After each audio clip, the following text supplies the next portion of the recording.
Ассаламуалейкум. Армысың қазақ елі, сіздермен бірге Сұлтанбек және қазақша YouTube арнасы. Бүгінгі бейнеде мен сіздерге қазақ қыздар мен әйелдерінің сирек кездесетін фотосуреттерін көрсететін боламын. Тек қана фотосуреттерді көрсетуден бөлек, кейбір түсініксіз фотосуреттерге талдау жасап, барынша сіздерге қызықты ақпараттармен бөлісетін боламын. Сол үшін арнаға тіркеліп, бейнеге лайк басып, барынша өз қолдауларыңызды білдіре отырыңыздар. Ал достар, бірінші фотосуретте қазақ газетінің тілшілері көрсетілген. Яғни бұл фотосуретте Ғанижамал Дулатқызы, Аққағаз Досжанова, Гүлайым Балғынбаева, осы үш қазақ қызының фотосуреті көрсетілген.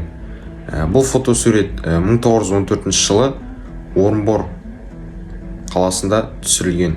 Достар, тағы бір көпшілігі білмейтін, былайша айтқанда сирек кездесетін фотосуреттердің бірі бұл Шолпан Байтұрсын қызының кішкентай кезіндегі фотосуреті болып табылады. Бұл кім десеңіздер, Ахмет Байтұрсынұлы атамыздың туған қызы болып табылады.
Ал достар, мен сіздерге тек қана фотосуреттерді қосумен, яғни тек фотосуреттерді қоюмен шектелмей, жалпылама қазақ әйелдері туралы ақпарат бергім келіп отыр.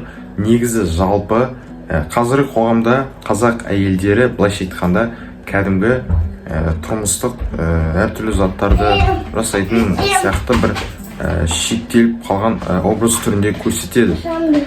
Негізі бұлай емес. Кезінде мысалы қазақ ерлерімен бірге қазақ әйелдері де соғысқа, жауға бірге тойтарыс берген кезеңдер көп болған. Ол туралы шетел саяхатшыларда көптеп жазып кеткен. Және тағы бір айтып кетер жайт, бұл кезінде қазақ әйелдері тіпті билік ісіне де араласып, өзінің ойларын былайша айтқанда еркін жеткізіп, ер адамдарға былайша айтқанда ойларын түзеуге көмектесіп, барынша қол ұшын тигізіп отырған. Тіпті мына белгілі келгеннің өзінде екінші дүниежүзілік соғыс кезінде қаншама қазақ қыздары кереметтей ерліктермен аты танылған болатын. Сол сияқты Хиуаз Доспанова, Әлия Молдағұлова, Мәншік Маметова сияқты көптеген қазақтың батыр қыздары шыққан болатын. Бұнымен түйін қандай? Бұнымен түйін қазақ ерлерімен бірге қазақ әйелдері де мықты болған, яғни нәзік бола тұра өр мінезде болуды бойларына сіңірген. Міне дәл осы мінез, яғни дәл осы өр мінезділік қазақ қыздарын басқа ұлттың қыздарынан ерекшелендіріп тұратын болған.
Ал достар, осымен бейнеміз аяқталды. Сіздерге жақсы ақпарат беріп, қазақ қыздарының фотосуреттерін барынша көбірек көрсеттім деген ойдамын.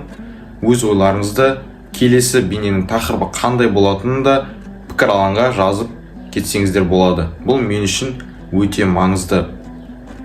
Сіздермен болған Сұлтанбек және Қазақша YouTube арнасы. Келесі бейнеде кездескенше сау болыңыздар.